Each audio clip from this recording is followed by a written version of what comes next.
So I will not speak about passwords.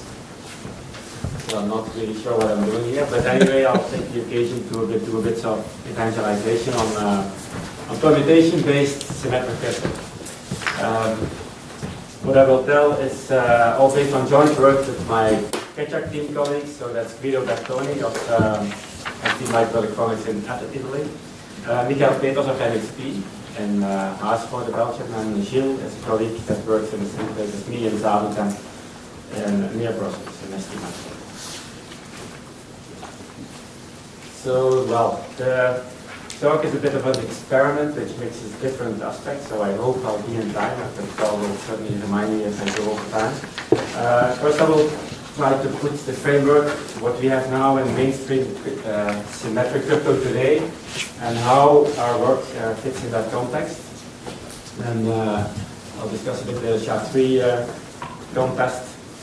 And that's a large section about hash function security requirements, which is one of the reasons why we came up with the new construction called the sponge construction, which I will further detail in the section on sponge functions. Then I will go more into detail on the Keccak sponge function, and finally I will give some applications.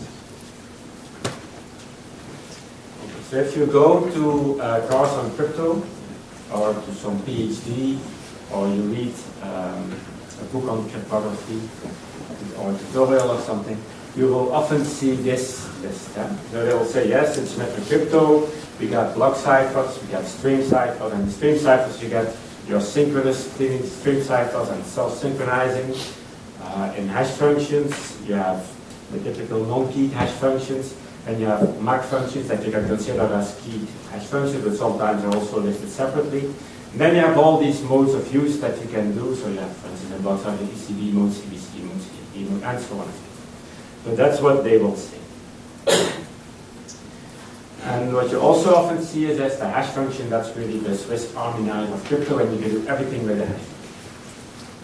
And they always show you this fancy picture. So let's take a closer look at hash functions. So I think most of you know what a hash function is. It's a function that maps any binary string of any length to a fixed digest of n bits, where n is a parameter of the hash function. Typically, a hash function generates always digest of the same size, up to now that is. And intuitively, a hash function should be one way, which means that if you get the output, it's hard to find the corresponding input. That's more a high level requirement. And it has a lot of applications in cryptography. So like in signatures, you don't sign the message, but you typically first compress the message to a digest, and then you sign the digest. On key derivation, you derive session keys from a master keys. For instance, this is used in SSL and TLS. You have in protocols bit commitments, predictions. You can use a hash function to compute a MAC, and you can of course also scramble passwords with it. So if you take a look at the mainstream hash functions, the hash functions that are in use today, there's very few attempts at direct design of a hash function. What they typically do, they design something that takes a fixed input length, an input of a fixed length, and then iterates it in some way so that it can treat a lot of data. So this is what you see in the most popular hash functions, and by the popular hash functions I mean, in fact, those are the MD5 family. So MD5 dates back to 1992. It's in fact the successor of MD4 that was designed by Rijndael. It gives you a digest of 128 bits with 16 bytes. Still used nowadays, I think, but it shouldn't because it's very badly broken. Then NIST came up with a new design, but very much inspired by MD5. In '93, they called it SHA, which stands for Secure Hash Algorithm. And they found some weakness in it themselves, and they called the successor SHA-1. So SHA-1 is in fact a tweaked SHA that they in fact renamed to SHA-0 afterwards. And it became the standard in '95. And SHA-1 is still now the most used hash function for instance, in certificates on the internet. And then later they came up with SHA-2, kind of successor to SHA-1, which, yes, I forgot to mention, SHA-1 supports an output length of 160 bits, so that's 20 bytes. SHA-2 had longer output length, so there are 4 versions, SHA-224, 256, 384, and 512, and these numbers, they specify the output length. So you can generate longer hashes with the SHA-2 family. So what do they look like at the inside? It's in fact based on a very elegant construction, the so-called Merkle-Damgard chaining mode. And what you do is basically you take your input string, you cut it into a sequence of blocks of a particular block length, and then you apply this iteratively to a compression function f. So this compression function f, it takes the chaining value, that's the arrow at the bottom, and it takes an input block and generates a new chain. And in this way, in fact, these chaining values are hashed in, these input blocks are hashed into the chaining value, and the final value at the end, that's the digest, or sometimes we also do a kind of truncation or so, but in these MD5 and SHA functions, they just take the digest. And the initial value, so the initial value for the chaining value is a constant, that's the ID block there at the left. So this has the property that if your function f, your compression f, is collision resistant, which means that it is hard to generate 2 inputs that lead to the same output, then this big scheme is also collision resistant. So they can prove that. Well, they can prove that not really for this figure, they can prove that for this figure, where they, in fact, at the end of the message, there's the thing in yellow, they code the length of the message. So they input a coding of the input of the length of the message to the input. So this is called Merkle-Damgard string. And for this construction, so you can prove that if your function f is collision resistant, then your whole construction is collision resistant. So this is very nice, because then you have reduced our problem of having to design a variable input length function that is collision resistant to a fixed input length function that is collision resistant. But this has some properties that are not ideal. And this property is called length extension. But I will now not explain what this means because it will take me too far. But basically it's when you want to use this function in the context of a Mac, then you have certain problems. And so people came up with a fix.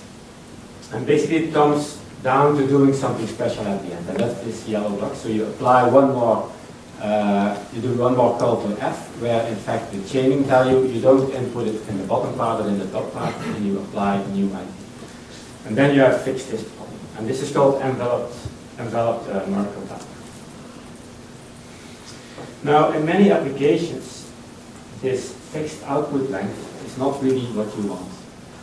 So, for instance, in full domain hashing, so in these PKCS1 standard padding schemes, you need more than the output length of the hash function, and so you need a kind of way to extend the output of the hash function. And there's a simple construction defined for that. It's called a mask generating function. And what you do is basically you do multiple applications of the hash function to the input string where you just concatenate a counter. So that's the 0, 1, 2 in the yellow block. Now this looks like very heavy, but in fact all these computations of the first, here in this case, the first 3 calls to f, they are in common. So you don't have to do all these. You can just share that computation. So in this way you can generate an output, which is called the mask, of any length. Well, of any length. Depends, of course, how many counter values you can support, but you can have really very long outputs. Now, we spoke about a compression function. So what we want to design now is a compression function that is collision resistant, that has the good properties. But there's not much known about how to do that. What we do know from experience is how to do a block size, how to design a block cipher. So what we're just going to do, we're going to put, and that's also what they did in MD5 and SHA-1 and SHA-2, we're just going to put inside this block, we're going to put a block cipher where in fact we encrypt the chaining value with the message block as key. That's basically what we do. And the cryptogram is the new chaining value. So, of course, if it's an existing block cipher, then you can say that, but in SHA-1, these are in fact dedicated block ciphers, and they call the message, they call the key schedule, they call that message expansion, and it is not never really explicitly defined as a block cipher, but it has the same structure as a block cipher. Now, a block cipher has a very interesting property. Basically, you can encrypt a block under a key, but you can also decrypt a block under a key, which means that if you take the output CV and you take a key, you can go back to the input CV, which means that if you have a given, for any given output, you can generate as many inputs as you like, so you can easily generate collisions. You just fix the output, you take the key, and you compute the corresponding input. So this means you can easily generate collisions. But then if you have a proof that says if this function is collision resistant, then your hash function is collision resistant, that proof is worthless if you can easily generate collisions. So this can be fixed by adding a feed forward. So that's what they do. This is what you see inside MD5 and SHA-1 and SHA-2. So the whole scheme of a hash function now becomes like this. So where we started initially with our very elegant Murphy-Downward construction, there's not much left of this elegance. So you get a really very complex scheme, and you use a block cipher, and a block cipher is not designed. It's not good for it. So that's also what our construction is an answer. So, in fact, hashing, you can, with modern hash functions, with hash functions in use now today, you can see there's modes of use of block cipher. And you can do a lot of other stuff with block ciphers. You can encrypt, with block encryption, ECB mode, CBC mode. You can do stream encryption, counter mode, ORB mode. You can even do self-synchronizing stream encryption, CRB mode. You can do MAC computation, CBC MAC, CMAC, and so on. You can even do authenticated encryption. These modes, OCB, GCM, CCM. So basically, you can do a lot of things with block ciphers, and this would be more correct to say it's not the hash functions that are the Swiss Army knives of crypto, it's the block ciphers that are the Swiss Army knives of crypto. And the hash functions are just a mode of use of block ciphers, as it is today. Okay, back to hashing. If you look at these hash functions, MD5 and so on, you see that they make use of a particular set of operations at their basis. And these operations are addition modulo 2 to the power of n, where n is 32 or 64, so that's 32-bit additions, so it's very software friendly, I would say. Bitwise addition, so XOR, between 32-bit words or 64-bit words, and shift operations and cycling shifts, so shifting the bits in a word, and in many cases you take the bits that shift outside the word at one end and feed them back in the other. And the security is based on the incompatibility, algebraically speaking, between these operations. So that means that if you do A XOR B plus C, it's not equal to A XOR B plus C. So that kind of inequality. So the idea is that this is very elegant, but in fact it assumes a certain integer coding. It assumes that your integers are coded in a particular way, and it assumes a certain architecture that is often left implicit. It's also very efficient. Well, it is efficient if you run on a CPU where the word length matches this n. if you do it in hardware, that's something else. And it appears to be very solid, so very hard to attack. But it's also very hard to analyze. So it's very hard to evaluate whether it is secure. And if you look at these attacks on these schemes, they have only appeared after many years. So after this SHA-1, it has taken, I think, 10 years or so before the first relevant attacks have appeared. So this is a long list of attacks on these functions, on the mainstream hash functions. So it already started in 91, and it has continued till this day. So this is just some highlights. You can fill 20 slides with all kinds of attacks. These black attacks, they are basically attacks that attack the ARX at the bottom, at the basis of the function. And these 3 blue lines, they are attacks that work at the scheme level. So they, in fact, are independent of what you do inside. These blue attacks, I will come back later to them. Oh, so the SHA-2. So in 2005, 2006, there was a bit of a crisis. There was a fear that the hash functions would not hold. There were attacks that were putting ARX into question. There were attacks that put Northern Ramgraph into question, mostly on MD5 and SHA-1. And in fact, SHA-2 was based on the same principles, as these other functions.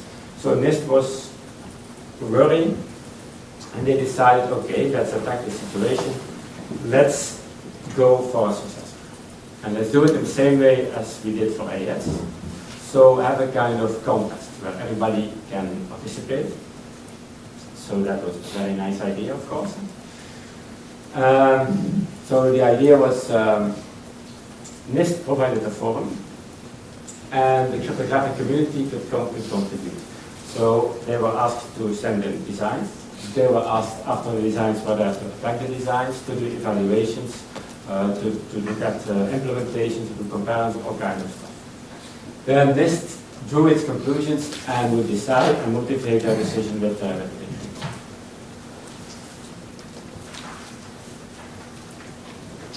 So the goal of the contest was, in fact, to find a replacement for the SHA-2 family. So that means for 4 output lengths, 224, 256, 384, and 512 bit.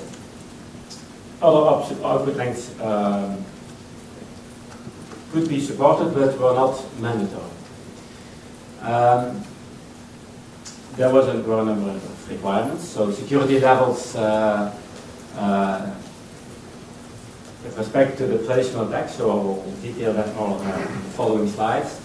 And each submission should have a reference code and motivation and unique, unambiguous specification and rationale and so on. So a big file. So this is about the time schedule.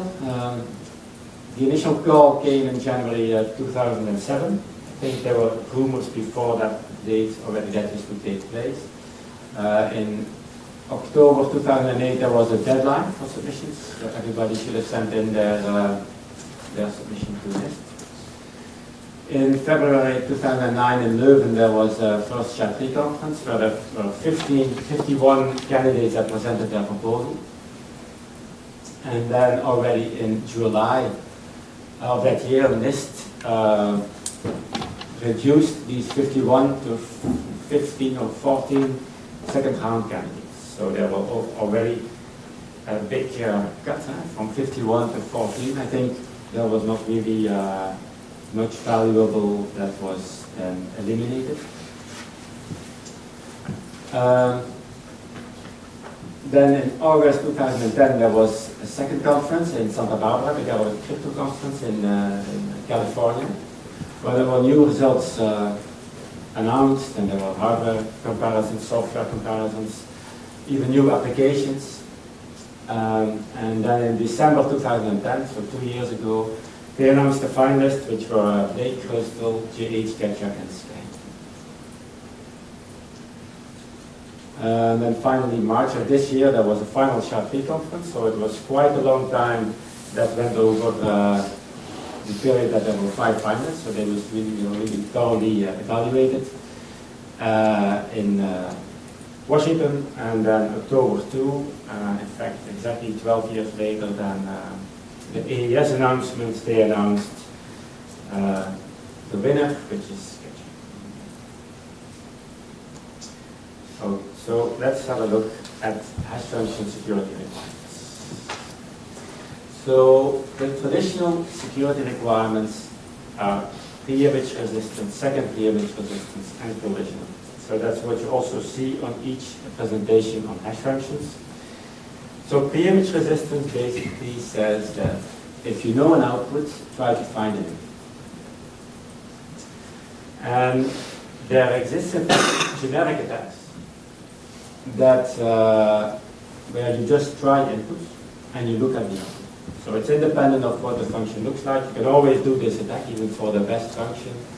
And how many times do you have to try? Well, of course, you have to just, each time the probability of success is 1 over 2 to the power n, and n is the number of bits in the output. So you would have to try 2 to the power n times. And then the requirement is, well, there is no attack that will do it in less. Well, you can always be lucky, but on the average, there is no attack that does it in less than 2 to the power n calls to this hashtag. Right? Second pre-image is something very similar, but there you know an input, you know the output, and you are requested to generate a second input which leads to the same output. Basically, the attack in the generic model is the same. You just try different inputs until you hit the correct output value. So it's again 2 to the power n. And collision resistance is generating 2 inputs which leads to the same output. So there, it's not a particular output that you should hit. So if you compute, you can just take a pair of inputs and see if their outputs match. And you can do that again. That would give you also a complexity of 2 to the power n. But in fact, if you generate 3 inputs, then A can match with B, B can match with C, but A can match with C. And if you give 4 inputs, then you get, in fact, 6 combinations. If you have 5 inputs, you get 10, and so on. So it's in fact combinatorial, it's quadratic. So the number of combinations 2 out of n, or 2 out of I, grows quadratic with the number of I. So that's what is called the birthday paradox. In fact, if you're in a room with 23 people, there will be typically 2 people with the same birthday. It's counterintuitive, but not really, because there are many in a room with 23 people. There are 300, or I don't know how many exactly, combinations of 2 people out of 23. So basically, here there should not be an attack that does that in faster than 2 to the power n divided by 2 powers. If your output length is n, then your security level with respect to collision resistance is 2 to the power n divided by 2. Okay, so that are the 3 main requirements. But there are many other requirements. So, for instance, if you want to use the hash function as a MAC, we need a property called resistance against length extension. So these functions, SHA-1 and so on, they don't have this property, but there their list has defined a special MAC mode called HMAC that in fact repairs this problem. In many cases, you use hash functions to destroy algebraic structures. So if you work with RSA, if you just use RSA very simply as an exponentiation, it is not secure. You need to first destroy mathematical structure. For that, they use hash functions. So for encryption, for instance, they use a scheme called optimal asymmetric encryption scheme. It's defined in the RSA lab standard PKCS1. It makes use of a hash function. It actually makes use of a mask generating function. So this is the big scheme. Similar for signature, they have a scheme called probabilistic signature scheme. Here. So the problem is you have other requirements than the basic ones. How can you know whether a hash function has been designed to meet these requirements? So this Mach is a good example. If you would just do a naive Mach implementation where you just append the key and the message and you give that, you present that to MD5, it's insecure because MD5 is not designed to do that. You can, of course, it would be nice to make a hash function that is probably secure, but that does not exist. So probably secure symmetric crypto components do not exist, except maybe the one-time pad, but there your key is as long as your message. So if you have to encrypt your hard disk, then you need the key that has the size of your hard disk. That's probably secure. So probably secure is not practical. Sometimes you can do some kind of reductions, but it stays a very heuristic argument. So what you can do is publish your stuff and rely on public scrutiny. Rely on people trying to attack it, but not being able to print it. That's how it works in crypto. But then, what does it mean for a scheme to be broken?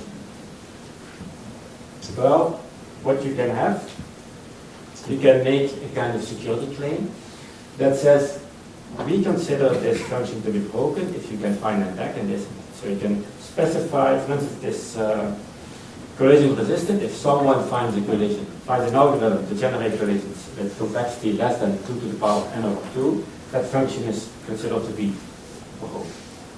But that's easy for collision resistance, but there are many other properties. So an attack that invalidates a claim breaks the function. Often you see that claims are implicit, but nowadays more and more people are advocating having explicit claims. So we are now faced with the problem of defining a claim. So it's not about design, it's about when you have designed something, saying what it's supposed to do. So specifying what the cryptographic properties are supposed to be of this thing you design. You cannot prove that they have it, you can just, even making a statement, that's a problem by itself. So you can make a list. You can say, okay, for collision resistance, we want this to be the resistance. For second pre-image resistance, we want this to be the security level, and so on. And you can make a list. And you see there things like chosen target force prefect pre-image resistance. That's not a term I made up by myself. That's really people published that. So this, just to illustrate, you can invent terms and you can write whole books with only these terms. So this list of desired properties grows and grows and grows. So that's very inconvenient because if you design a hash function and there are new concepts invented afterwards, then your hash function is not necessarily designed to meet these criteria. So you get a moving target. So this does not work, this list. What would work is, in fact, if you would have some kind of ideal model of saying this would be really, this is the ideal hash function. And the ideal hash function, in fact, is this. It's called a random oracle. So what is a random oracle? It was defined by Delard and Rodway in 1993. Well, at least we follow this definition of 1993. It takes as input a message of variable length, so as an argument, and it generates as a response an infinite output stream. So you can send a query with a message and a requested length, and it will give you the first L bits of this output. So this response, these L bits, they are in fact uniformly distributed, and it's like someone has a coin, flips a coin, and flips a coin L times, and gets those bits out. It's self-consistent, so if you send the same message twice, you get the same output. So basically, you can see it as we always have the igloo model, so there's somewhere an Eskimo in an igloo, he's sitting there, you send him a message. He looks at the message, he records it in his database. If he finds no match, he will generate L bits. He will give these bits to the outside world, and he will record this message in his database, and also these L bits. If he gets a new message, he will check if it's in the database. If it's already in the database, he will just take out these L bits and give them back again. That's how it works. That's the ideal hash function. So you can make a very compact security claim. You can say, my function behaves like a random oracle. And if you can find an attack that works on my function and does not work on a random oracle, or it works, has more success on my function on a random oracle, my function is full. That does not work, unfortunately, because of this. As I've shown you the Markov-Damgaard iteration structure, you work on a finite state. So this chaining value, everything, all the message blocks that have been hashed up to a certain point, they have all been absorbed in one chaining value that has a small size. And the output is basically a function of this chaining value. And all hash functions that I know of that are practical work in this way. And what you can have, basically, is that two partial messages, so this, at the left top, this message M and then M star below, they may at a given moment lead to the same chaining value. So you get a kind of collision, not in the output, but in the internal chaining value. And if you have that, then this is not only the case for these two messages M and M star, but for any message where M and M star, I put M accent apparently, M and M star where you put a string X, whatever the value of this string X is, because if the string X is the same, you can never split it.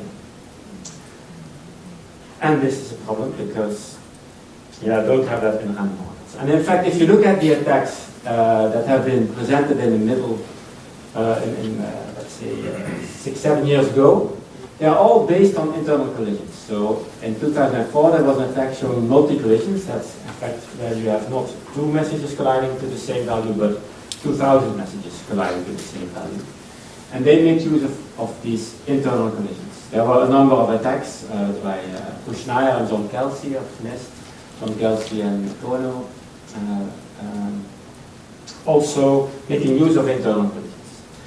And the problem basically is that in Markov-Damgaard, this size of the chaining value and the size of the output is the same. That's called narrow pipe. So how can we deal with these internal collisions? Random oracle does not have internal collisions. Well, let's say you truncate a random oracle to n bits, then you can have collisions indeed, because you can just generate 2 to the power n divided by 2 messages, and it will very likely be a collision. But it's not really an internal collision, because if you take two messages mx and m prime x, they will not collide. Well, they may collide, but it's very unlikely that they collide. Well, in usual iterated mode, they will collide. So it's certainty. So a random oracle, you can see it as working on a chaining value of infinite size. If you do something practical, you cannot deal with infinite size, of course. So there are two solutions to deal with this. First, you can say, okay, we're not going to use this iterated construction. We're going to do something that comes closer to a random oracle. For instance, take a very large amount of memory. Use 1 gigabyte of RAM or something. In fact, where the amount of RAM should grow when your message size grows. Or you can just model this. And that's the approach we do. And that's where we get response. So we model this finite memory, and we are prepared to deal with internal collisions and incorporate that in our model. There's another use case where this random oracle model is really a problem. That's when you generate hash functions that generate a variable output length. So having, for instance, 4 different hash functions for 4 different output lengths, we think it's not a good idea. It would be nice if you can make one function that generates any output length. So you can vary the output length from 1 bit to an infinite number of bits. Because in many cases, that's how a hash function is used anyway, where the output length is extended by doing this mask generating function interface. And you can also use it then as a stream cipher. The problem is if you generate 256 bits of output, then these requirements 2n, 2n, 2n divided by 2 make sense. What if you generate 1,000,000 bits of output? Does that still make sense? Can you really get this kind of security? Obviously not. So you can infinite output length, you would be able to have infinite security. That does not. Okay. So how can we have a compact security claim? We would like to define something P that has the same interface as a random oracle. It behaves like a random oracle, except for internal collisions. So it may exhibit internal collisions, but outside of that, it should behave ideally. And we can have in P, and the random oracle, there is no parameter. A random oracle is a random oracle. It does not have a size or something. Well, it has an infinite size, yes. Here we can afford to have some size. And then the compact security claim would be, my function behaves as P with some given size. Right? And the output length does not appear in the security claim. So here, this security claim is 2n. That's as a function of the output length. No, the output length no longer appears in the security. So what could P be? P is, of course, a sponge.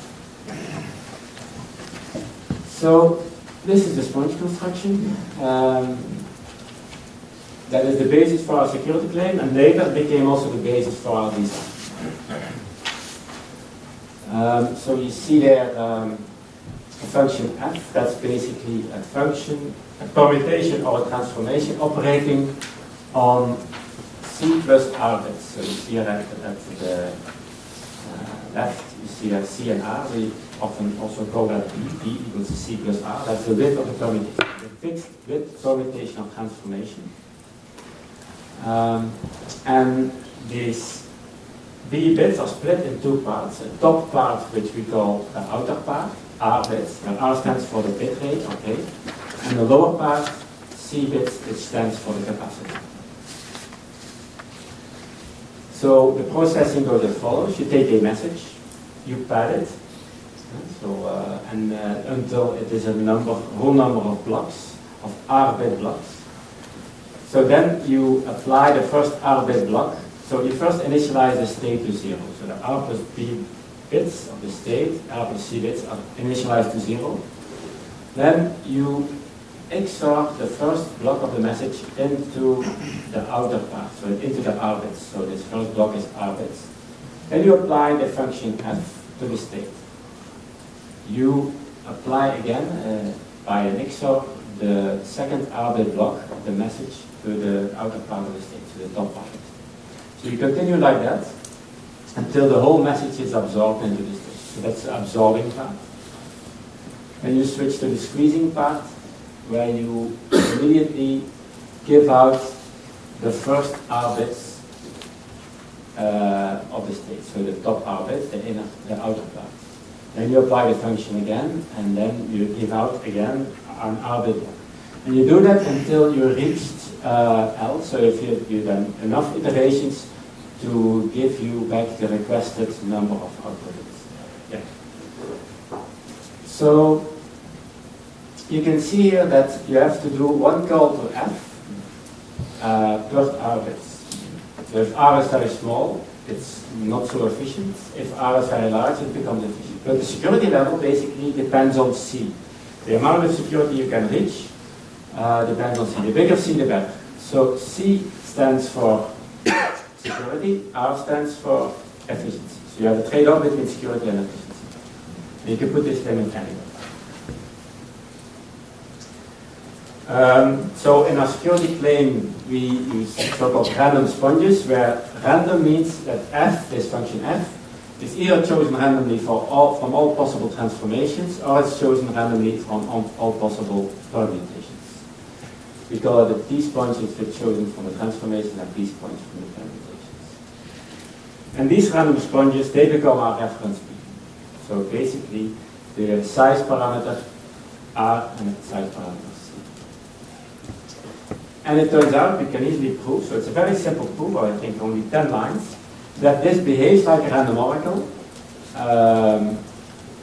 below 2 to the power C over 2 calls to F. So for an attacker that can only do 2 to the power C divided by 2 calls to this inner function F, this behaves like a random oracle. And basically it is what we set out to do in the beginning. We wanted to have a kind of a thing that is as close as possible to a random oracle, but exhibits internal equations, and that's exactly it. Okay, so there are still two parameters, R and C, but you can easily see, well, if you look at the formulas, this is really C that is important in the security requirements, in the security properties. And there we came up with a flat sponge claim. So that is then the replacement of this long list of security requirements. You just replace it by a single claim with this. And there's one parameter called the capacity.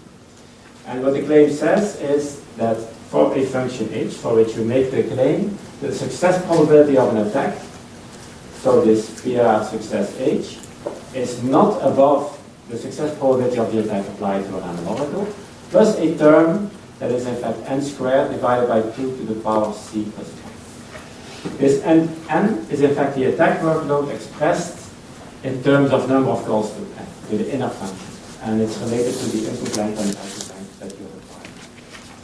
So what this says is basically if this term at the right is very small, then our function behaves as a random oracle. If this term is large, then okay, then our function has this limitation. So it's to say the function is as good as a random oracle, except for this term. And this term represents inner collisions. Okay, so I have after the break in continue. So yeah, so maybe we break now. Yeah, we break now for 15 minutes.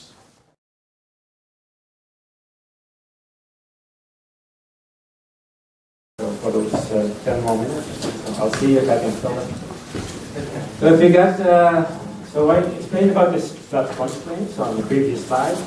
So let's now see what this looks like. So let's say we make a hash function and say, okay, we claim it to have a security of corresponding to a flat sponge claim with a capacity value of 256 bits. Then, if the capacity value is 256 bits, then this term there, this n squared divided by 2 to the power c plus 1, it becomes big when n is about 2 to the power 128. So for collision resistance, what does that mean? So we have a function with variable output length. So let's say we truncate its output to 128 bits. So if we truncate this output to 128 bits, then there is, for a random oracle, the security strength is 2 to the power 64. So we need 2 to the power 64 effort to get a collision. And for this value, for this n to the power 64, this value is negligible. So when does this value become large? Well, it's in fact when n equals 2 to the power 128. So what this says is we can build from this function, which is a variable output length function, by just truncating to n bits. You can truncate up to n bits, and it will behave as a random oracle up to 256 bits of output. So that means if we go beyond 256 bits, and if we would say, okay, we generate 512 bits, we would only get 256 bits of security. Below 256, we get only 2 to the power 128 security, and below we get security of the output.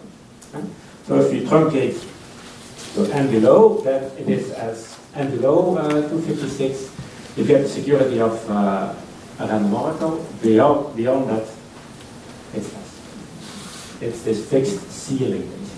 For peerage resistance, you can do the same exercise. There it turns out that if you go beyond output length 128, you hit the ceiling. So here, what you see, this C acts as a kind of ceiling to the security.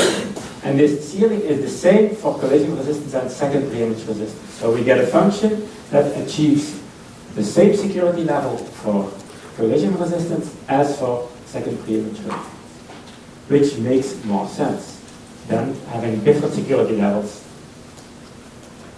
for different properties. So if you look at the NIST-3 security requirements for the 4 different output lengths, and let's concentrate on 256, that okay, this instance of the function that you will propose, it should have a collision resistance 2 to the power 128.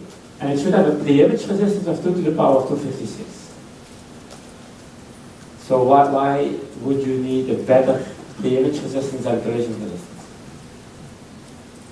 Why would you need a difference of a factor 2 to the power 128 for one particular attack, a difference of a factor 2 to the power 128 between collision resistance and pre-image resistance? Why would you need that? What is that for a kind of requirement? Why not say, wouldn't it be more logical to say, this function should offer you 2 to the power 128 against all attacks? Would that be more logical? That's what the flat sponge plane is about. For second pre-image resistance, they even put in there a factor L, where they divide in factor security level by L, because basically what these attacks here are, these numbers are here, these are not requirements from what you would like to have. These are requirements coming from what up to that moment was could be realized. What people thought would be possible. These are not requirements that say, this is what we like to have. This is a requirement that say, this is what up to now we could do. Right? These are requirements that say, narrow pipe, Merkle down gap. Oh, so this sponge construction, we did a lot of effort to define that thing, just to be able to define security requirements for the function we were at that time constructing called RadioGAN2. But then we made a switch. We said maybe we can use the sponge construction to make a real construction and not just as a theoretical model.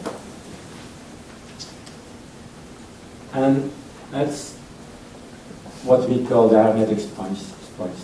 So what we do is just we use this construction and we build a function f that should behave like a random permutation. Now, if you have a concrete function f, it can never behave like a random permutation because it's specified and it's fixed. A random permutation is not a theoretical concept where you pick a transformation or a permutation from the set of all possible permutations. And as soon as you instantiate it, it's no longer random, obviously. So, but the goal is that f should have no exploitable properties. So it's a bit of a big term, but it's also, well, it's just a design strategy. It's not something that you can prove. It's the intention that counts. And the concrete function that we used, that we defined based on this sponge reference is Keccak. So just to say that Keccak did not fall out of the sky like that, so it goes back a long time. There are ideas in Keccak that go back to Subterranean, a design I did in '91, so that's 21 years ago. Even before that, there was Cellhash, which was even a year earlier. It had already this variable length input and output, so you could use it as a hash function and use it as a stream cipher. And basically, it has a structure very similar to this, except the function f is a very simple function, while in Keccak we have a function f that should by itself have a lot of cryptographic properties. We call that a streaming mode function. The problem of Subterranean was that it was hardware oriented, so it's really, you could very efficiently implement it in hardware, and that's also what we did. We made an ASIC at the time. In software, it's very slow because it manipulates individual bits. So then, a few years later, I thought of, well, how can I build something that is more software-oriented? And I came up with StepRightUp, which was later published under the name Panama and tweaked a bit, but it's basically more or less the same. And I teamed up with a software expert, Keccak, that did some very efficient implementations of Panama. And it was really a powerful function. Very powerful, but also very weak. So it was broken by Rijndael and some colleagues. So the guy who did AES together with me. And after his attack, Jill and I took a look at it, and it turned out that we could attack it faster than the function itself computes. So generating the collision faster than it. So it's really very bad. But it has very interestingly, so it has a hash component and it has a stream cipher component. And the stream cipher component is as fast as the hash component, and it has not been broken up to this day. So there's no attack. While the hash function is clearly very weak, the stream cipher apparently still holds against the hash. So then we formed a team, after we found this attack, we formed a team to fix Panama and to have a new function that would be inspired by Panama but not have the weakness. And at that time, that was the first effort of what we now call the Keccak team, so it's Guido, Michael, Jill, and I. And the result was Radio Gatoon. So it was not really a big success, so we published it, but it was just like a research site to see what kind of ideas we could explore. And we were doing experiments, and it did not look very well. So it looked like it was much weaker even than what we thought, even though we thought we had fixed the problems in Panama. And the NIST Chat3 deadline was approaching, and we had nothing. We had this proposal that we were not comfortable with. And we took a U-turn, and we decided to use this sponge construction that we had, in fact, defined to define the security properties of Radio Gatoon. We decided to use it really as a design, for design. And that was Keccak. So it's 2008. So in Keccak, this function f that is in the sponge construction that you see figured in the sponge construction, we call that Keccak f, not very inspired maybe. And this function should be, in fact, hard to distinguish from a random permutation. So it should not have properties that a random permutation would not have. And then you come back to the list of all criteria that you have in symmetric cryptography, and there we have again a list, and we cannot avoid having a list, unfortunately. The typical linear cryptanalysis, differential cryptanalysis arguments, differential propagation properties, correlation properties. The people with some background in cryptography, they will recognize all this. Immunity to all kinds of attacks, like algebraic attacks, integral cryptanalysis, symmetry properties, and so on and so on. So that's the usual cryptographic work. So we have to design a permutation. So the first thing to decide is the permutation bit. So how many bits are treated in this permutation? So looking at the NIST requirements, well, we looked at the NIST requirements and we looked at what we thought would be interesting requirements. So we did not really completely follow the philosophy of NIST. We followed our own idea of what security should be because we thought we knew it better than NIST. And in the long term, security strength up to 256 bits was needed. So if you want security strength of 256 bits, that's 2 to the power of 256, you want a capacity that is the double.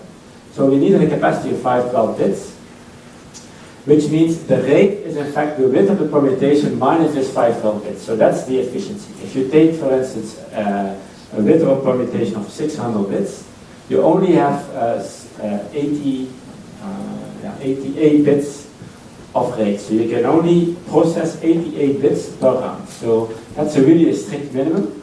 The higher the better, because then the rate part becomes a larger proportion of the state. And so if you get a too big state, that's not good because it's software on low-end platforms or in hardware that takes a lot of resources. So we had something in the range 600 to 2,400, that was our target. Then designing this thing, well, how you design such a thing, it's in fact easy. It's like a block cipher. And what do you do in a block cipher? You do a simple round, you do it many times. So like in AES, we have a simple round of 4 steps. It has some nonlinearity, it has some diffusion, and you do it a number of times, and that makes it strong. But it's not like a block cipher, because a block cipher has a key, and a block cipher has a key schedule. There's no key schedule. Also not a message expansion, what is called a message expansion, no, because it is a permutation. There are no round keys, but we have round constants to get rid of the symmetry properties. And there's also another very interesting property. In a block cipher, you need to do decryption also. So that means that the round of a block cipher should be efficient, but the inverse of the round should also be efficient. Here we don't need this inverse permutation. We don't need this inverse round. So the inverse round does not need to be efficient. So we have more degrees of freedom. So as in fact the design of a permutation is easier than that of a block cipher because you don't need a key schedule and we don't have certain requirements. Okay, so Keccak, as said, is a sponge function and it uses a permutation Keccak F. In fact, there are 7 different permutations. Of width 25, 50, 100, 200, and so on, up to 1600. And the 1600 version is the one we proposed for the SHA-3 standard. All the other ones, well, 35 and 50, that's toy version. It's just to do experiments on. From 100 to 100, 400, you can use these, for instance, in lightweight crypto. Nowadays, there's a lot of hype about lightweight crypto, Internet of Things, and RFID security, and so on, where you need to implement it on a platform with very little resources. So if you have a small permutation, then you can implement it in a small circuit. And that's where these values 200 and 400 come in handy. So within a given permutation, you can vary the rate and the capacity to have a good security speed trade-off. So you see that this trade-off becomes more interesting as the permutation grows, because then your, for the same level of security, your rate is much bigger. But of course, it takes also more resources. So as an example here, for SHA-3, what we proposed was a rate of 1024, giving a capacity of 576, which gives you a security level 2 to the power 288. A claimed security level. Of course, the security levels are always claimed, and it's not, we don't say it is, as we say, try to break it with a complexity below this. That's what we say. In lightweight, you can use, for instance, Keccak F200. You can have a rate of 40, a capacity of 160. It gives you 2 to the power 80 security. So that's as much security as it gives you, for instance, SHA-1 against collisions. Now, SHA-1 does no longer give you any more, a lot of security against collisions, but the claimed security level 2 to the power 80 is still a lot. So breaking 2 to the power 80, you need a lot of resources for that. So that's still a reasonable value, and you only need to implement Keccak F200 for that. Okay, so now the internals. So basically, all operations in Keccak F, they operate on a state that is a three-dimensional array. So you get, in fact, a 5 by 5 slices. So you get these squares of 5 by 5 bits that are called slices. Orthogonal to the slices, we call these things lanes. So a sequence of bits from the same position in each slide is called a lane. The length of the lane depends on the permutation width. So it can be 1, 2, 3, it's always a power of 2. So for the Keccak F version for the SHA-3 standard is 64 bits. So you can easily map these lanes to computer words, to CPU words. So within the slides we have rows, 5-bit rows, 5-bit columns. Okay, so the mapping to the round function of Keccak F, so you repeat a simple round function many times, this consists of a number of steps. And the first step is in fact here, it's a nonlinear mapping.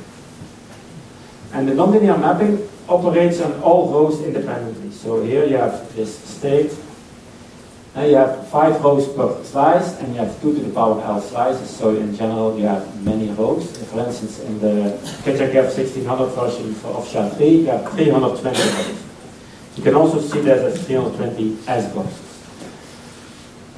So what do? Basically, you take, for each bit, you flip it if its neighbors exhibit a pattern equal to 0, 1. So if its first neighbor at the right is 0 and the neighbor after that is 1, then you flip the bit. That's as simple as it is. That's the nonlinear mapping in Keccak. That's the only nonlinearity in all of Keccak.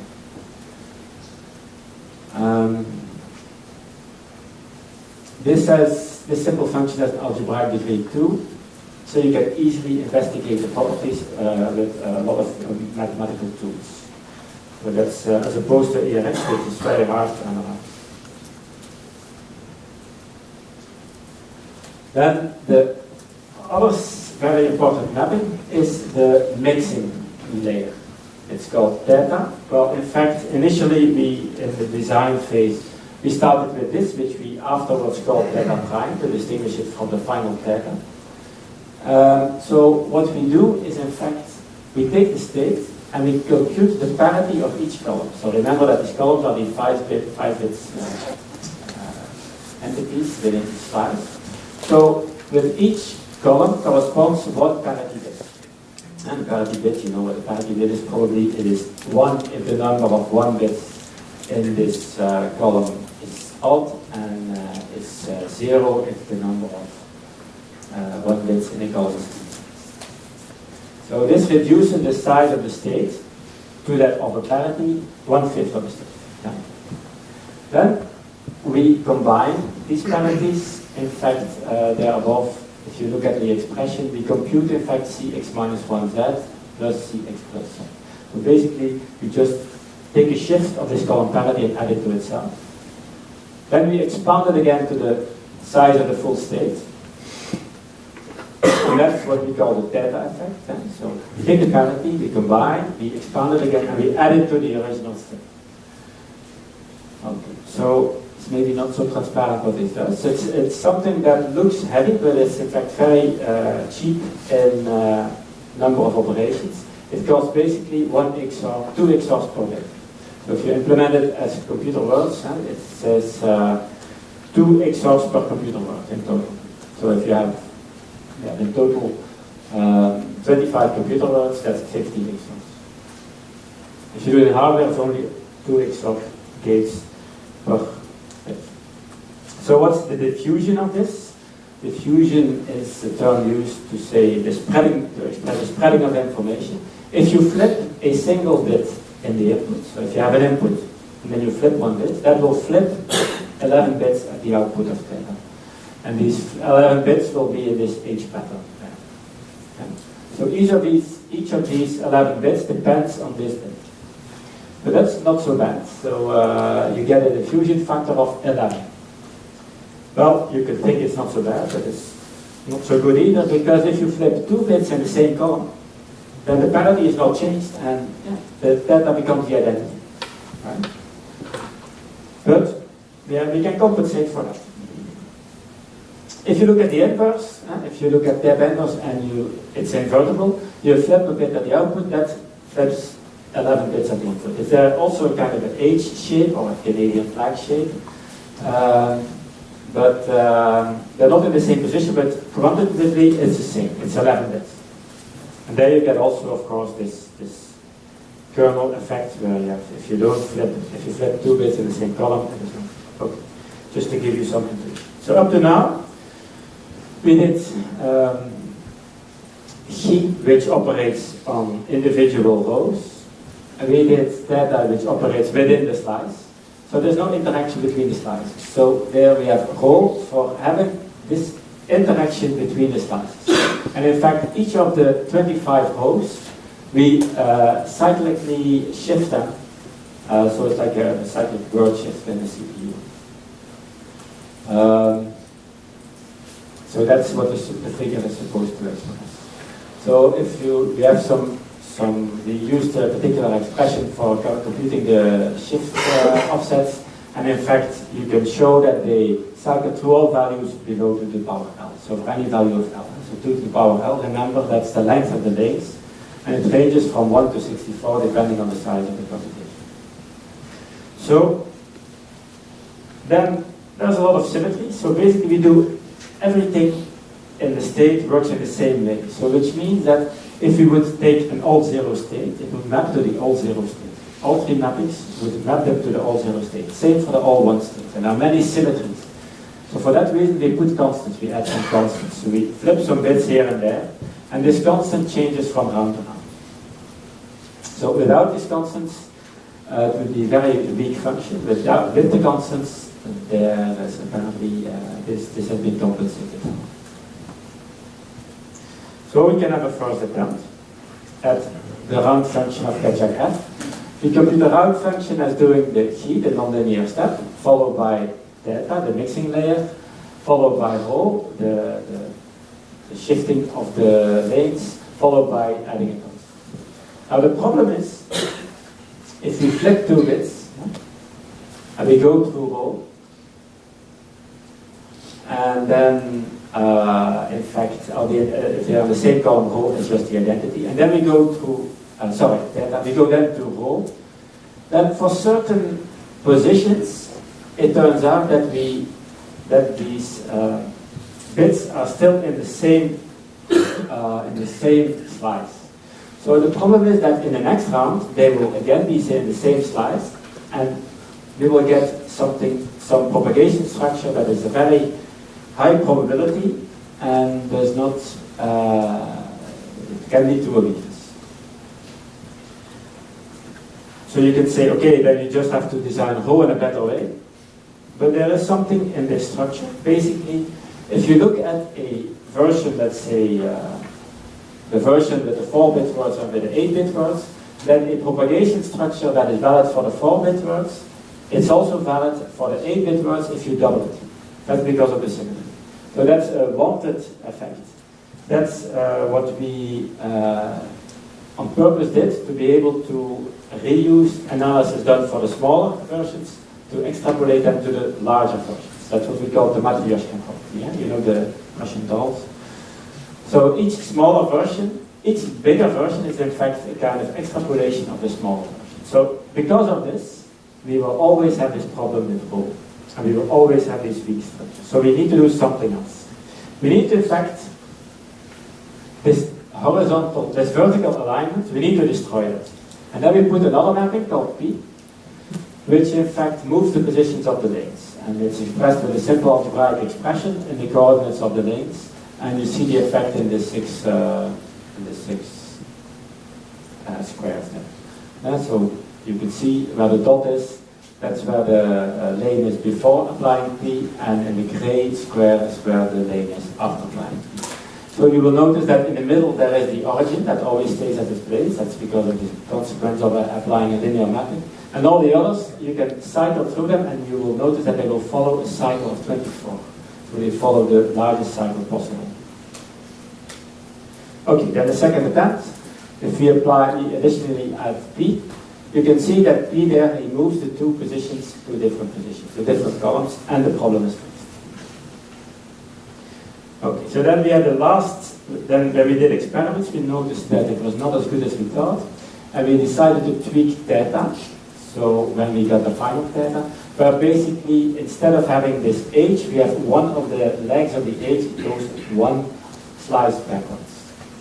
Now this is quantitatively, it has the same diffusion as theta itself, because it just goes from 1 bit to 11 bits. But the interesting thing occurs when you look at the inverse. The inverse of theta looks like this. If you flip a bit at the output of theta, then if you apply theta minus 1, about half of the bits of the input flip. So if you look at, for instance, Keccak 1600, then about 800 bits will flip. So that gives you a multiplication factor of 800 for a single bit flip. Of course, if you flip 2 bits, then it stays the same. So that's the kernel. But this makes attacks much harder, because this means that you have to really put your bits right. This puts a lot of restrictions on attacks, and many people that, at least 4 or 5 people that have tried to attack Keccak, they have found that this, there's not so many people who have cryptanalysis. No, 4 or 5 teams, I should say, because there's always 3-4 people, so yeah. More than 10 people have said that this is really something that makes cryptanalysis difficult. And this, yes, so this increases the resistance against the classical attacks, linear and differential cryptanalysis, but also algebraic attacks, because it gives you much more dependencies. So, Keccak summary, we got a round function consisting of 5 steps. So it's, in fact, they're scheduled as such in the final version. First, the mixing layer, then the 2 bit permutation layers where we apply rho and then P, and then the nonlinear layer C, and then a round constants. So the number of rounds is 12 plus 2L, which means that Keccak 25 has 12 rounds, Keccak 1600 has 24 rounds. There's a high level of parallelism, which is very interesting in dedicated hardware. If you look at the Chatry competition in hardware, Keccak was really very good. You have some flexibility, so we can make use of the symmetry properties to implement the 64-bit version, so Keccak 1600 and 32-bit architecture by, in fact, storing the even numbered bits and the odd numbered bits in separate words, so bit interleaving. So it turned out to be not the fastest. So the ARX proposals in the SHA-3 competition were the fastest, but it was quite competitive on a wide range of CPUs. Dedicate are very fast and also suited for protection against side channel attacks. So if you want to implement this in a key mode to do, for instance, mark computation or encryption, stream cipher encryption, then you can easily build in protection against side channel attacks. While for ARX, for instance, this is quasi impossible to do it in an efficient way. Okay, so that was Keccak. Now the applications. So what can you do with this bunch? So Keccak is a hash function, SHA-3 is a hash function, but Keccak is more than a hash function. So for just hashing, what you do is you just truncate the output where you want to have it. So if you want to generate an output of 256 bits, then just ask for 256 bits. So that's very simple. There has been some discussion about adding salt to hashing. I think it's also used a lot in password scrambling. Well, you just append the salt to the message. Simple as that. If you want to have a function that is very slow, then you append to the message a lot of zeros, and you can make it as slow as you like.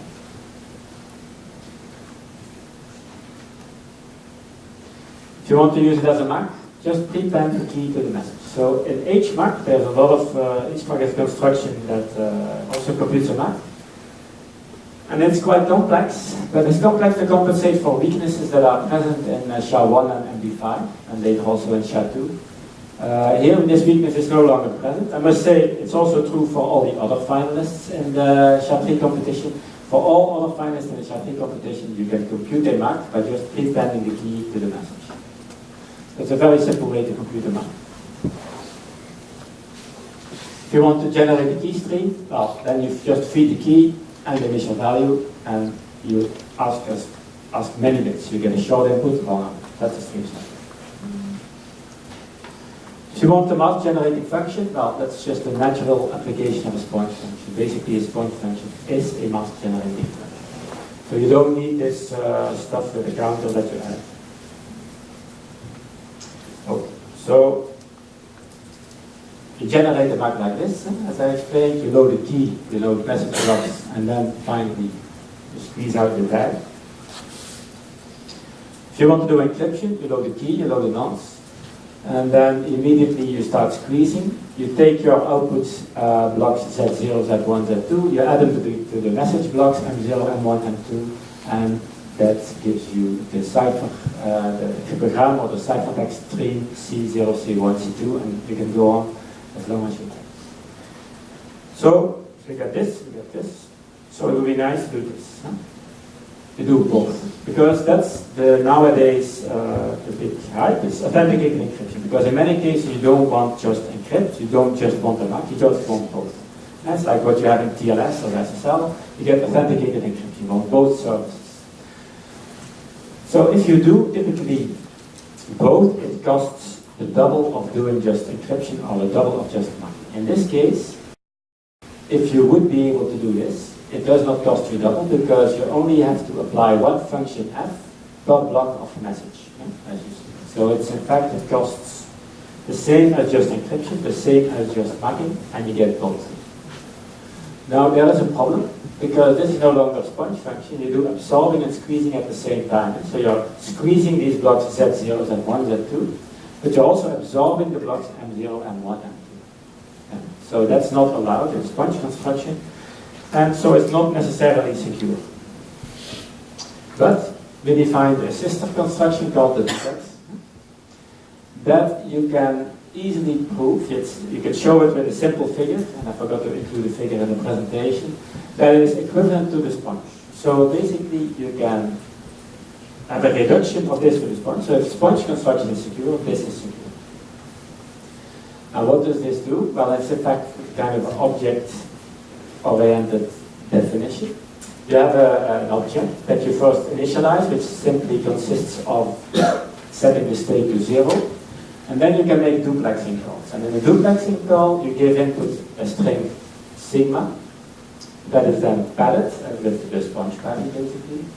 You XOR it into the first R bits, and you can request any output up to R bits, and that's Z. So And you can repeat these calls, and in between calls, the function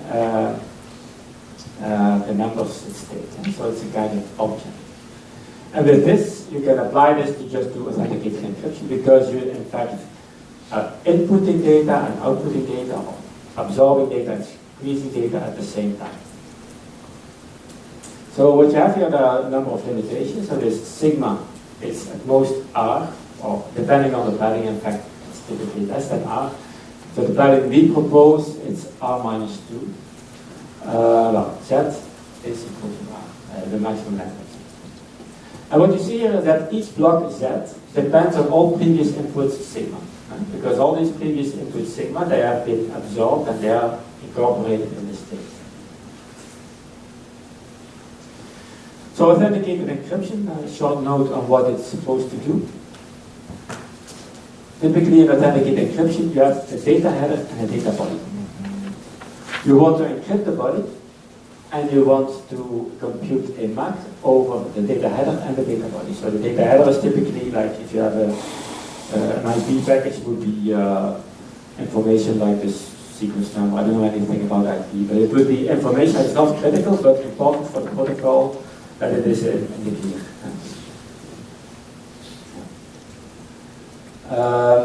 So wrapping, you get as input a key, data header and body, and out comes a tag and a cryptogram. Unwrapping, you get also a key, you get data header and a cryptogram, and a tag, and the output is in fact either the plain text, there's an error on the slide, either the plain text, so the decrypted cryptogram, or an error message if the tag is invalid. So the two main security requirements are tag forgery and feasibility, so you should not be able to generate a message with a valid tag if you don't have the key. And also, you should not be able to recover the plain text if you don't have the key. So that's the confidentiality requirement. So how can you do that with the duplex mode? With the duplex construction, this is an attempt to show that graphically. So this line there with the D blocks, that's in fact a duplex object. And each time you do a call to the duplex object, there is this D.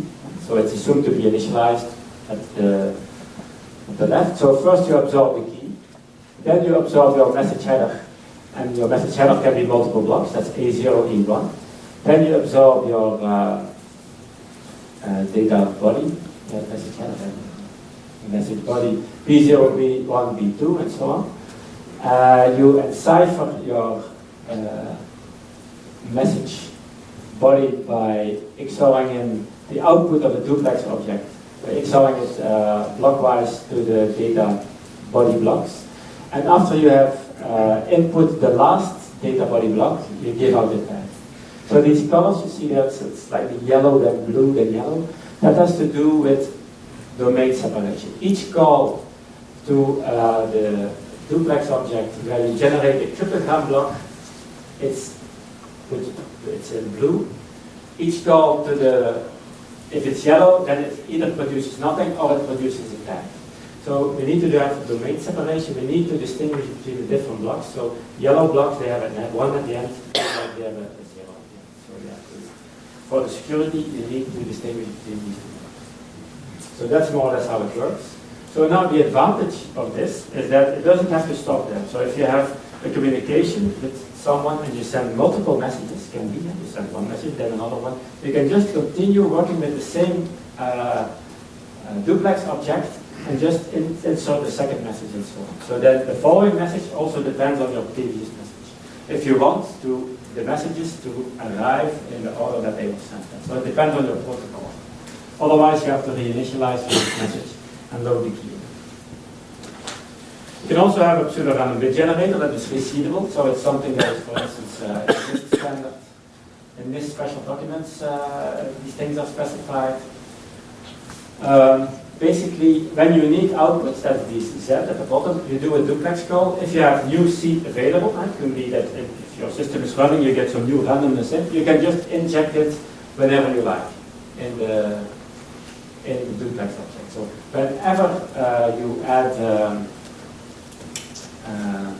whenever you add seed, The state afterwards, the output, after adding this seed, will depend on that seed, not before, of course. Yeah, this issue was forward secrecy, so that's discussed a lot. So if you have, if someone would break this thing and get the complete internal state, then he would be able to predict the output as long as there's no new unknown seed injected. So that's called forward secrecy. That's in fact a violation of forward secrecy.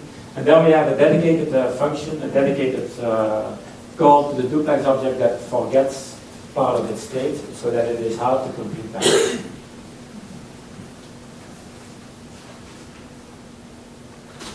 Okay, so I think, yeah, I'm in time. So, I showed you as the first slide what typically the introductions say nowadays. So I think it would be nice if they now would start including permutations in these primitives, because basically these hash functions that were always called the Swiss Army knife of cryptography, they turned out to be just modes of block ciphers. And block ciphers are in fact the Swiss Army knives of cryptography. It would be nice if now the permutations would become the Swiss Army. Okay, that's it.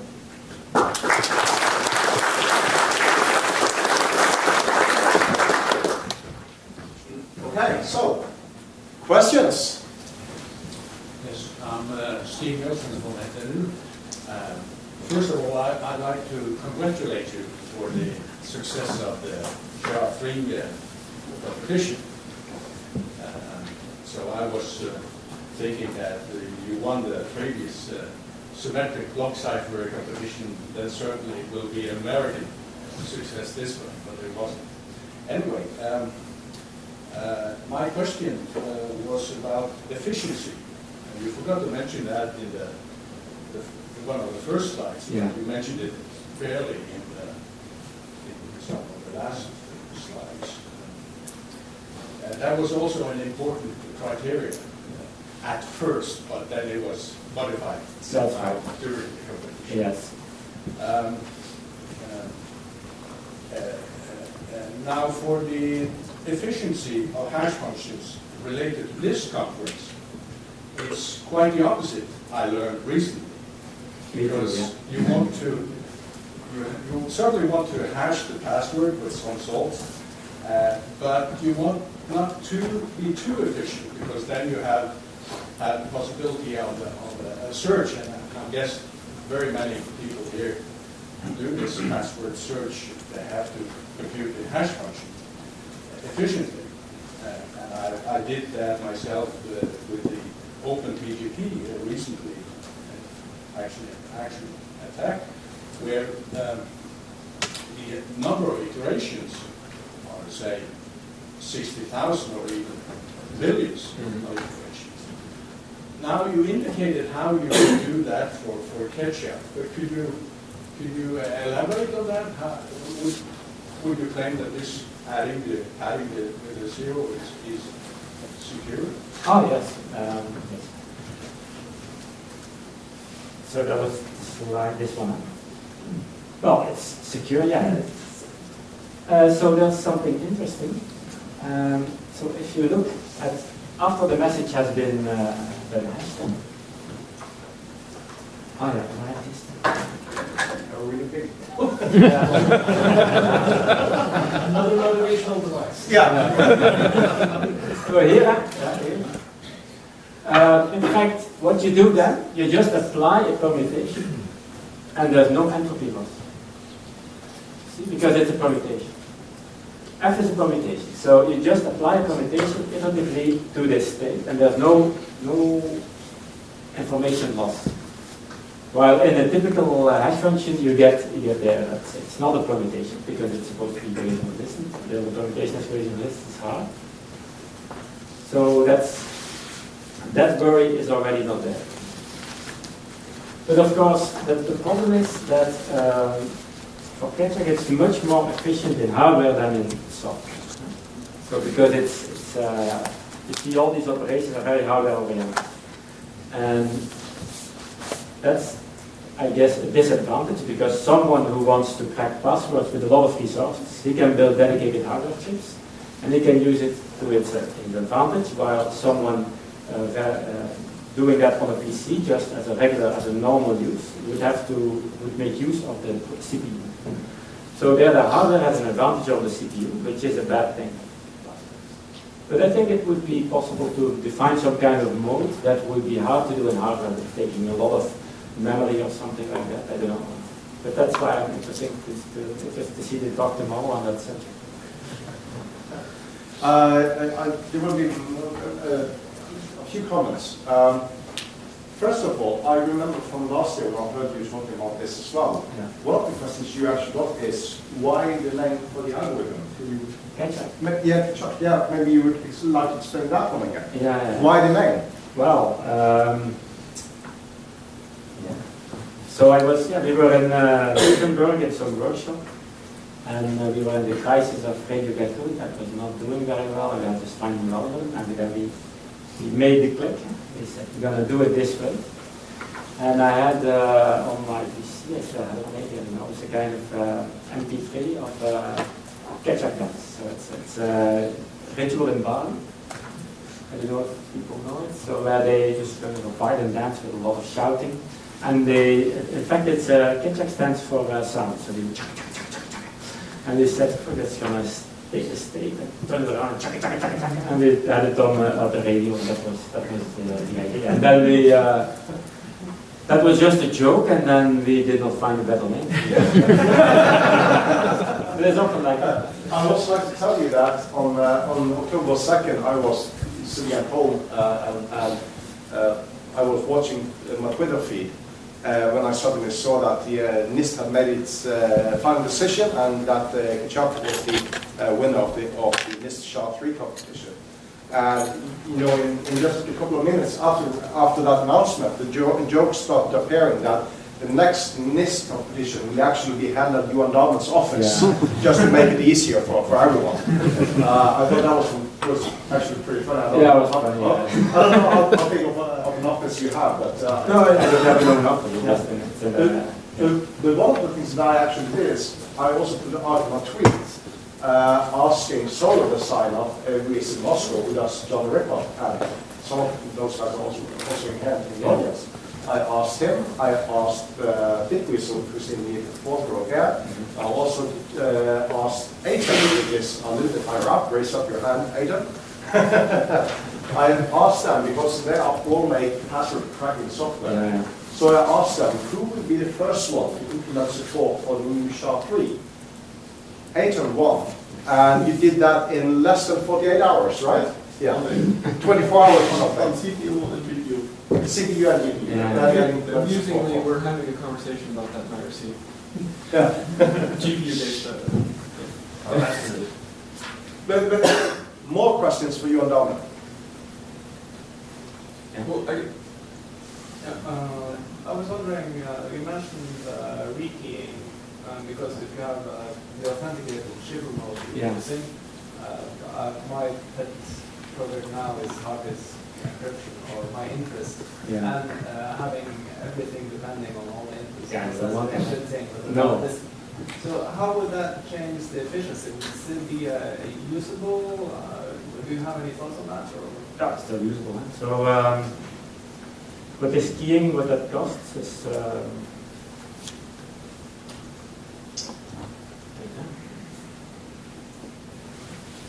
So, well, that's why the key just costs one call to that.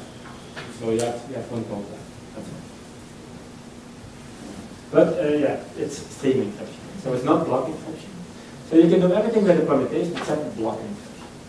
So stream encryption, basically what you do is you generate a key stream, and bitwise you add the bits to the plain text.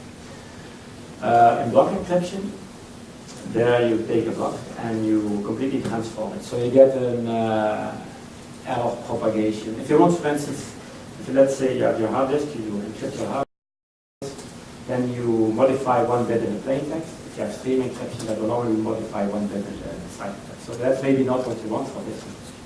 So I think in disk encryption, readable block ciphers are very popular because they want to have block encryption. So you cannot do block encryption with proxy.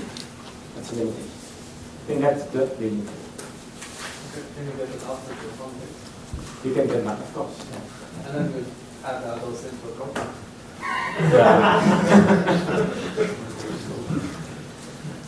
This sector is not big. What? This sector doesn't have to be that big. No. No, but I mean, I think in disk encryption you see a lot of people want to do block encryption. More questions? James? Just going back to the making it slower. Yeah. So based on your description, that sounds like would make a straight replacement for the current, like if we're using password-based key derived functions for, I guess they're usually based on SHA-1 and however number of rounds. Is that in effect what you were saying with that's a direct replacement? Or? I don't know. So this was just an idea. So this was just to show you can make it as slow as you want. That's all. It's not, there's no, so I think also NIST still has to start working on the standard. So we'll, I guess they will contact us and we'll see with NIST. No. Also, one of the things that appeared that, in the first couple of minutes more or less of the announcement was the simple question, who will be the first person or company organization that will now do media reports advising people to use SHA-3 to hash their password without mentioning any kind of sorting or key derivation functions or anything else. And we saw the first article appearing for just 2 weeks ago, 3 weeks ago. Then there was suddenly a blog post, somebody was saying that, well, now everybody should be hashing their passwords with SHA-3. And NIST, they have, in their announcement of SHA-3, they have said there's in fact no problem with SHA-2 and IE3. So there's, in the beginning, so in 2005, 2006, there was the idea that SHA-2 is really not looking very good, but in the meanwhile, these attacks have not really materialized, and it looks like SHA-2 is still secure. And NIST says that too, and they see SHA-3 more like something that can be, it doesn't have to be now overnight everybody goes to SHA-3, and I fully agree. So you can, if you have a new application, if you have a new platform where you have no legacy or something, then it's probably a good idea to go directly to SHA-3, but for existing systems, SHA-2 is fine. Fully agree. But MD5 is. MD5 is not. Yeah, but they should have migrated away from MD5. They shouldn't have never adopted MD5 in the first place. That's my opinion. They should have taken separate. That was the same. But MD5 they should have migrated away from that 15 years ago. And SHA-1, yeah, okay. Because SHA-1, there has been a number of papers that said we can generate a SHA-1 collision in 2 to the power 60 effort, 2 to the power 65, and they did the effort. They started it, but it was in fact aborted. Nothing came out of it. So it turns out to be more difficult than what they thought. So it would be nice if they could produce a SHA-1 collision, but it doesn't seem like this is going to happen. So even though SHA-1 is theoretically broken, I don't know. There's no really tangible proof of a real attack. Okay, so I would like to thank. Colin? Yeah. So you say there haven't been any attacks on SHA-2 in the past 2 years. Do you think that in fact there haven't been any attacks, or just that the people who've done the attacks haven't published them? No, I know some people working on it.